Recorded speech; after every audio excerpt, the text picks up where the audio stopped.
बिस्मिल्लाहिर्रहमानिर्रहीम नहमदु व नुसल्ली मुहम्मद व अला आलिहि तय्यबीन ताहिरीन अल मासूमीन।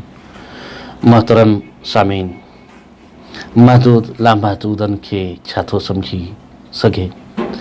असां अली इब्न अबी तालिब जा लक़ब तव्हांजे साम्हूं पेश करे रहिया आहियूं।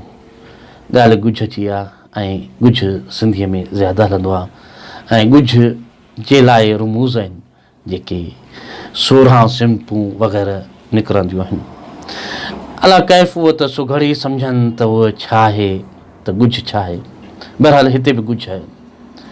अली इब्न अबी तालिब जे 96वें लक़ब ते असीं पहुतासीं। अली इब्न अबी तालिब जो उहो लक़ब आहे जंहिंजो पाकीज़ा नफ़्स दुनिया जे लग़्ज़शनि खां मुनज़्ज़ह ऐं मुबर्रर रहियो। ॿधी विधऊं ॿार में ईअं चवंदुमि मतां पांद पुसायो अथई। दुनिया में रखी ऐं इनखे दुनिया में पाकीज़ा नफ़्स सां लग़्ज़शनि दुनिया जे लग़्ज़शनि खां मुनज़्ज़ह ऐं मुबर्रर ऐं पाक रहिया त उहा अली इब्न अबी तालिब जी ज़ात आहे। दुनिया जी लालचनि खे तक़वा जे लगाम सां क़ाबू में रखण वारा अली इब्न अबी तालिब जी ज़ात आहे। जंहिंजी शरीक ज़िंदगी फ़ातिमा ज़हरा सलामुल्लाह अलैहा तहजुद में रही करे नरम गरम बिस्तरनि खां किनारा कश रहंदी हुई, उन जा शरीक ज़िंदगी अली इब्न अबी तालिब जी ज़ात आहे। उहा जेका फ़ातिमा ज़हरा तहजुद में मशगूल रहे, नरम गरम बिस्तरनि खां किनारा कश रहण वारी, उन जा बि शोहर ऐं शरीक ज़िंदगी अली इब्न अबी तालिब आहिनि। 99 लक़ब अली इब्न अबी तालिब पैगंबर जा भाउ ऐं उन जे चाचे जा पुटु ज़ात अली इब्न अबी तालिब जी ज़ात आहे। उन जे हर रंज ऐं ग़म खे दूर करण वारा अली इब्न अबी तालिब आहिनि। उन जे तमामु नंढे ऐं वॾे उमूर में बराबरि जा शरीक अली इब्न अबी तालिब आहिनि।